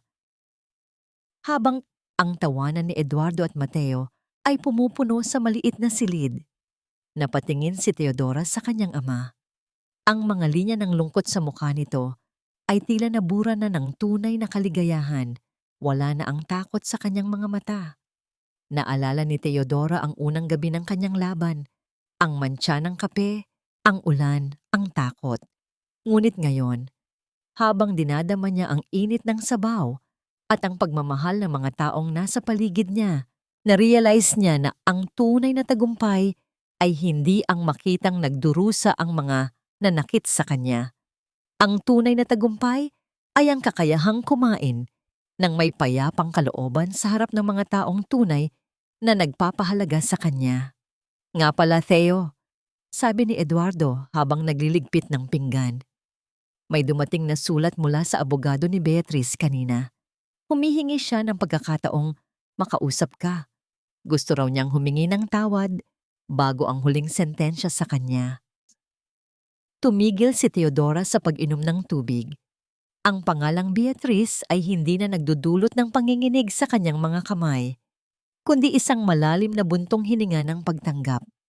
Sabihin niyo po sa abogado, Papa, na pinatawad ko na siya sa loob ng puso ko para sa sarili kong kapayapaan, malumanay na sabi ni Teodora.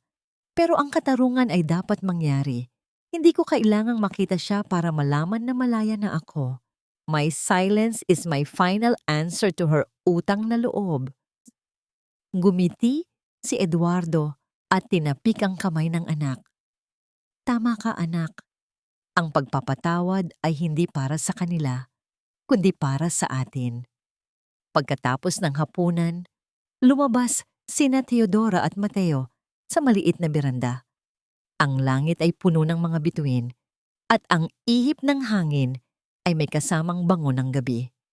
Isang bagong kabanata, Theo. Bulong ni Mateo habang nakatingin sa langit. Isang kabanata kung saan ako na ang sumusulat ng sarili kong kwento, sagot ni Teodora. Isinandig niya ang kanyang ulo sa balikat ni Mateo habang pinakikinggan ang payapang tibok ng kanilang mga puso. Mga pusong hindi na muling madidiktahan ng kahit na sino. Ang sikat ng araw sa umagang ito ay tila may dalang dalisay na pangako. Isang liwanag na humahaplos sa mga puting pader ng St. Jude Medical Center na tila ba binabasbasan ang bawat sulok nito. Wala na ang amoy ng usok, wala na ang bakas ng takot. Ang bawat pasilyo ay muling nabuhay, hindi sa ingay ng kaguluhan, kundi sa marahang tunog ng mga yabag ng mga nurse at doktor na muling nahanap ang kanilang inspirasyon. Sa main lobby, kung saan nangyari ang pinakamasakit na paghaharap, nakatayo ang isang malaking marker na yari sa tanso. Nakaukit doon ang pangalan ni Corazon Preston at sa ibaba nito ay ang mga salitang, "Ang tunay na yaman ay nasa serbisyong walang hinihintay na kapalit." Ito ang araw ng formal na pagbubukas ng Corazon Charity Wing. Doc Theo, handa na po ang lahat sa labas. Wika ni Mateo habang lumalapit kay Teodora. Nakasuot si Teodora ng isang simpleng asul na dress. Ang kanyang tindig ay tuwid at ang kanyang mukha ay maliwanag. Malayo sa hapis na anyong dala niya noong unang brunch ng pamilya. Bago lumabas, sandaling tumingin si Teodora sa telebisyon sa lobby.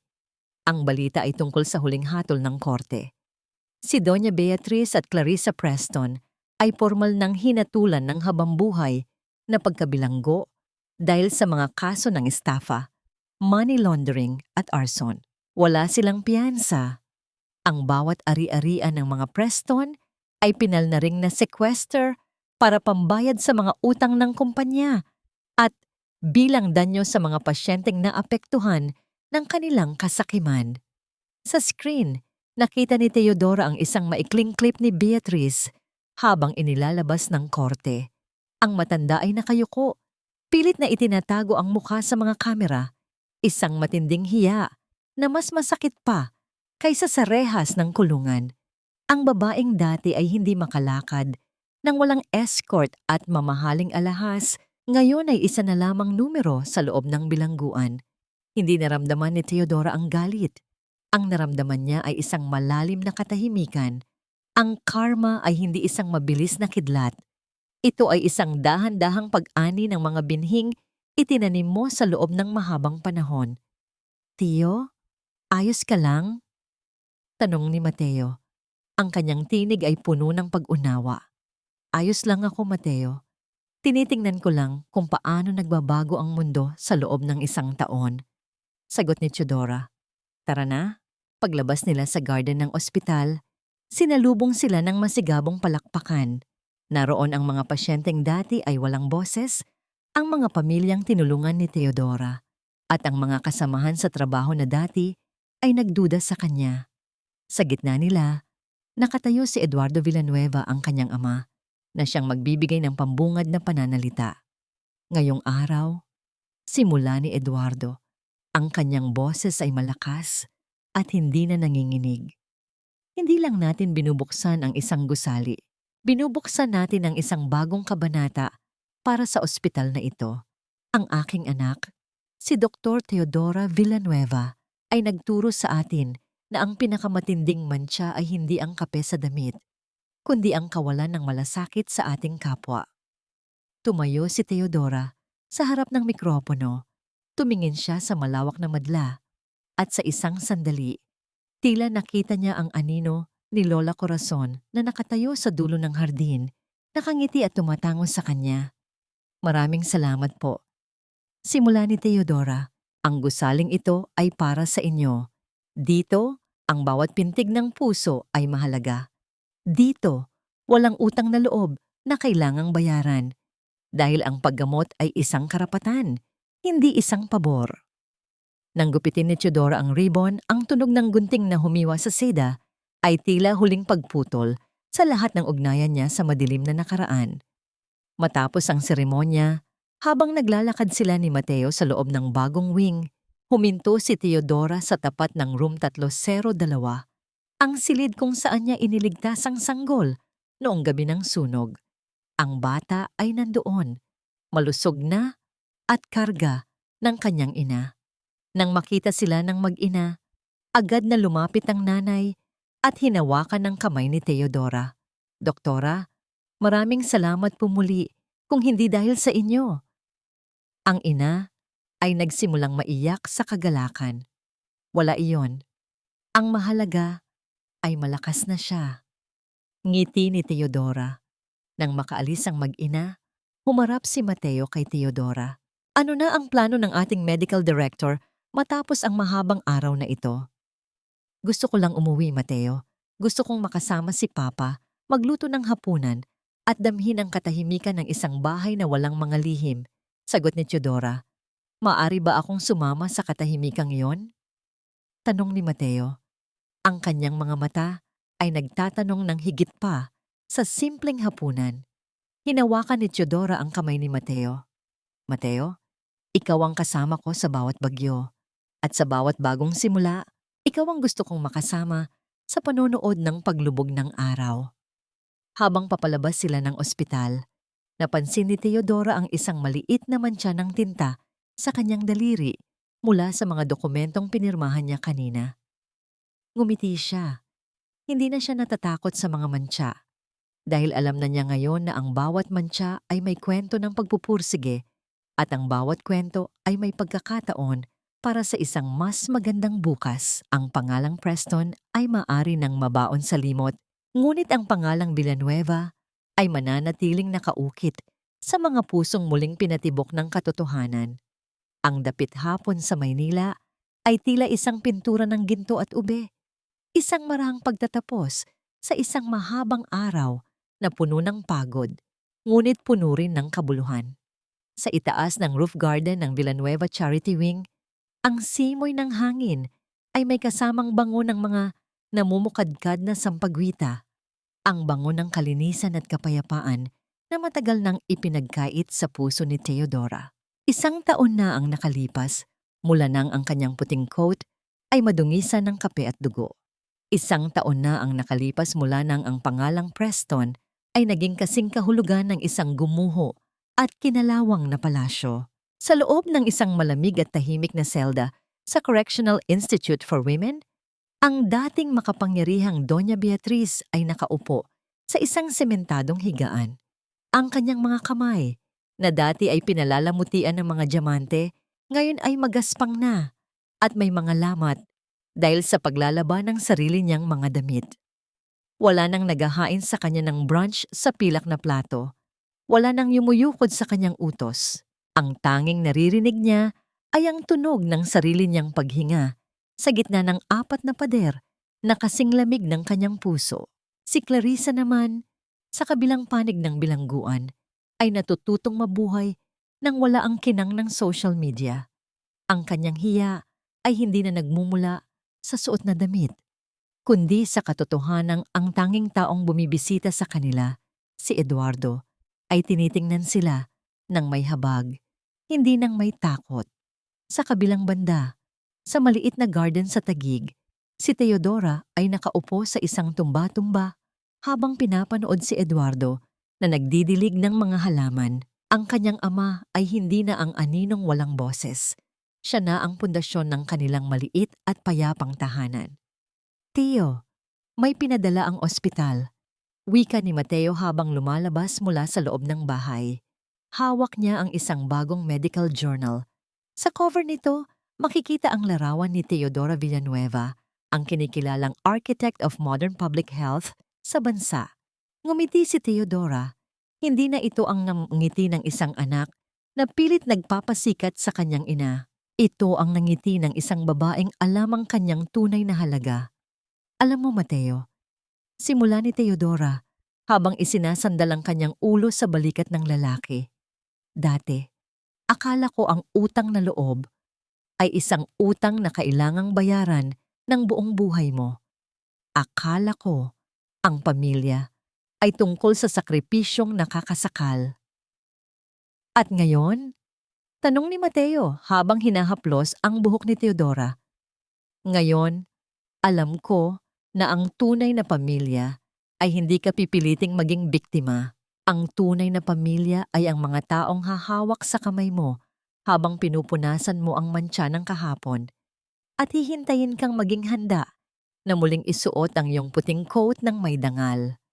Hinawakan ni Mateo ang kamay ni Teodora at doon, sa ilalim ng unang bituin ng gabi, naramdaman ni Teodora ang isang kakaibang klase ng kagaanan. Ang mantsa ng kape ay wala na, ang galit ay natuyo na, at ang sugat ay naging isang pilat na nagsisilbing paalala ng kanyang katatagan. Sa bawat pintig ng puso ng mga pasyenteng kanyang nailigtas, sa bawat ngiti ng batang kanyang inalagaan, ang legacy ni Lola Corazon ay patuloy na nabubuhay. Hindi sa ginto, hindi sa apelyido, kundi sa tapat na paglilingkod na walang hinihintay na kapalit. Ang gabi ay lumalim, ngunit ang kadiliman ay hindi na nakakatakot. Dahil para kay Dr. Teodora Villanueva, ang pinakamadilim na bahagi ng kanyang buhay ay tapos na. Ang bukas ay hindi na isang obligasyon. Ito ay isang regalo, isang huling tingin sa langit, at isang malalim na buntong hininga ng pasasalamat. Malaya na siya. Sa wakas, malaya na siya.